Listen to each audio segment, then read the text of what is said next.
Bonjour et bienvenue sur Hero MRTLM, épisode 14 des basiques pour vous apprendre ce qu'il faut pour aller sur les marchés financiers.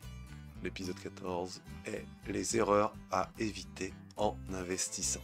Je le répète, je ne suis pas conseiller financier, je suis juste quelqu'un qui essaye, à travers ses expériences, de vous partager ses échecs et ses réussites pour que vous puissiez progresser bien plus vite. Nous allons donc dénombrer 6 erreurs principales. La première erreur, ne pas avoir de plan d'investissement. Pourquoi un plan est essentiel?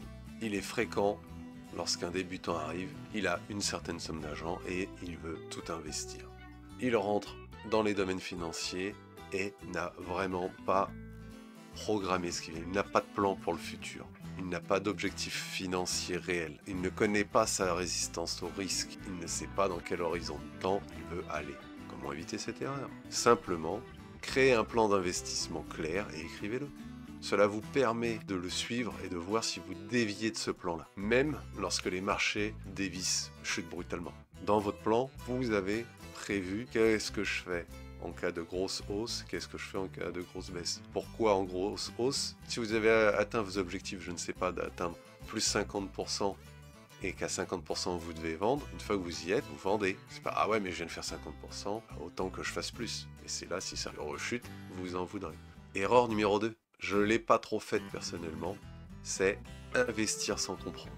Quelqu'un vous a dit, ah, ça c'est génial, moi j'ai déjà fait 30% dessus, moi si c'est de la crypto j'ai déjà fait x2, ou suivre quelqu'un avec des conseils non fondés. Oui, fais-moi confiance, t'inquiète, ça va fonctionner. On ne sait pas si c'est de la tech, de la biotech, de la pharmacopée, de l'agriculture, on ne sait pas. Celui qui nous a proposé ça, lui oui, peut-être qu'il a déjà fait, mais il ne l'a pas acheté en même temps que vous, il n'a pas acheté au même tarif, et vous arrivez peut-être sur un top de marché. Suivre un conseil comme ça, fais ça, ça veut dire fais ceci après avoir fait tes devoirs. Si vous y allez tête baissée, sans savoir vraiment ce que c'est, juste parce que quelqu'un vous l'a dit, même si vous connaissez ce quelqu'un, la plupart des gens qui vont vous conseiller ne sont même pas dans la bourse. Ils vont dire, ah ça c'est une bonne entreprise. Ils ne savent pas les tenants et les aboutissants boursiers. Si on prend Nike, depuis 3 ans, ça marche pas très bien. Pour preuve, le PDG a été changé il y a 2 jours, au moment où je tourne cette vidéo. Donc, faites vos devoirs.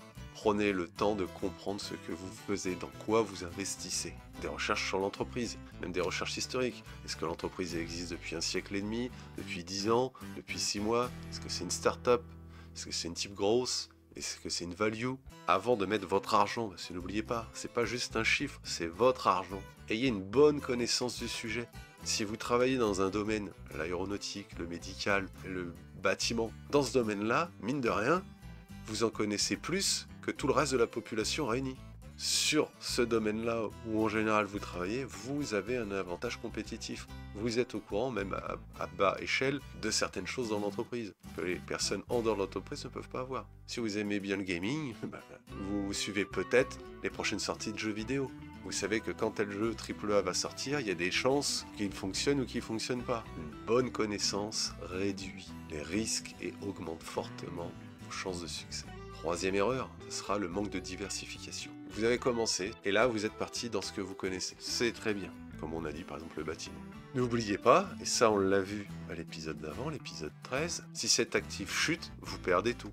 Et si vous avez mis ça sur 2 ou 3 actifs, qu'ils ne soient pas corrélés. Comment éviter cette erreur? Diversification du portefeuille. Différentes classes d'actifs, actions, immobilier, obligations, les voitures, les montres, les sacs à main de collection, n'importe quoi de collection. Et, bien entendu, en regardant une diversification géographique, pas que sectorielle. L'erreur la plus courante qui vient après, chronométrer le marché. Vous allez vouloir acheter au plus bas et vendre au plus haut. Vous allez vouloir chercher des ranges et gagner le maximum. Vous allez vouloir être trop greedy. N'oubliez pas que la majorité des meilleurs traders mondiaux vont entre 60 à 65% de gains. Ça veut dire 35 à 40% de pertes. Il ne vous suffit que de 51% de gains pour pouvoir être rentable. Vous allez forcément avoir des pertes. Prenez des marges de sécurité. Ne chronométrez pas le marché. Regardez comment il évolue. Laissez-vous porter. Pareil, comment éviter ceci? Vision à long terme. Vous avez des objectifs. Dans cette chaîne, c'est pas pour faire du scalping pour le moment. Au mieux, c'est du swing trading. On se concentre sur des croissances à long terme. Pour un débutant, une croissance à long terme, ça sera déjà 6 mois. En vrai, comme j'ai déjà dit dans un autre épisode, une croissance à long terme, c'est 10, 15, 20 ans. Comme pour Warren Buffett, exemple que j'ai déjà donné, qui a acheté pour plusieurs millions à l'époque d'entreprises Coca-Cola, mais qui était largement remboursé depuis plus de 40 ans. Prochaine erreur, l'erreur numéro 5, ne pas gérer ses émotions. Si vous êtes trop émotif vis-à-vis des actions que vous avez, si ce sont des actions de toute autre classe d'actifs, si vous commencez à ne pas endormir, c'est qu'il y a un problème. Déjà, mentalement, vous avez trop mis, vous n'êtes pas prêt. Retirez une partie, même si vous êtes en perte, surtout si vous êtes en perte, retirez tout de suite une partie jusqu'à ce que vous vous sentiez mieux au niveau des montants. Les émotions, dans les films, c'est très bien. Dans la réalité, surtout quand on n'est pas prêt, ça aide à 90% à prendre les pires choix possibles. Vous allez acheter toujours au plus cher et revendre au plus bas. Vous allez être en perte parce que vous ne suivez pas votre plan. Pas de décision hâtive. Vous avez fait vos plans, comme vu au tout début, et vous les suivez. Pas de décision hâtive. Dernière erreur, l'erreur numéro 6. Ne pas revoir son portefeuille. Il est vraiment important de suivre son portefeuille, c'est-à-dire ses actions, ses obligations, ses cryptos, ce que vous avez mis dedans. Pour beaucoup, ça peut être « j'ai acheté, j'ai plus besoin de regarder ». Mais le marché évolue, les conditions changent. Vos objectifs aussi. Ce qui était vrai pour moi il y a 2 ans ne l'est plus maintenant. J'ai changé, j'ai progressé, je me suis pris des pertes. Et n'oubliez pas, c'est pas parce que vous avez des pertes que c'est grave. C'est grâce à vos pertes que vous allez progresser le plus.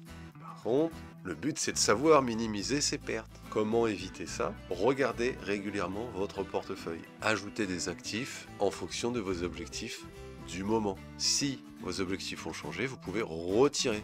Moi, c'est ce que j'avais fait à l'époque avec Elior Group. Elior Group était pas mal.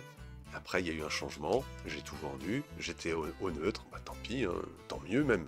Tant mieux. J'ai pas perdu. Et Elior est descendu juste après. Pareil pour Eutelsat. Eutelsat, j'ai eu une petite perte. J'ai préféré couper. Et j'ai très bien fait parce que ça a rechuté. Eutelsat, je l'avais pris parce que ça donnait des dividendes, de bons dividendes. Et au bout d'un an, eh bien, le comité a dit on ne donne plus de dividendes, ce qui a fait encore plus chuter l'action. Il faut donc se tenir un minimum informé. Le minimum, vraiment du minimum, une fois par an, vous avez toujours l'Assemblée Générale tous les ans et vous lisez, ne serait-ce que le résumé, c'est en général à peu près dans les mêmes moments. Vous profitez de ces moments-là, vous étudiez vite fait ce qui a changé, est-ce que le chiffre d'affaires a augmenté, est-ce qu'il a baissé, est-ce que le rendement a augmenté, est-ce qu'il a baissé, est-ce qu'il y a eu des acquisitions, ce genre de choses. Nous avons donc vu les 6 erreurs principales à ne pas faire. Investir reste le meilleur moyen pour vous, pour votre avenir financier. Mais il faut éviter les erreurs les plus courantes. Vous devez avoir un plan, comprendre vos investissements, être un minimum diversifié, aussi bien sectoriellement que géographiquement, avoir une vue à long terme. Ce sont les principes de base. Si vous me regardez, vous avez aussi l'habitude de voir d'autres chaînes qui vont vous dire la même chose. Mais pourquoi tous on fait ça? C'est parce que c'est vrai et qu'on l'a tous vécu. Et c'est pour ça que on veut vous faire gagner du temps. À partir de là, si cette vidéo vous a plu, n'hésitez pas à la commenter. Ça m'aidera énormément pour le référencement.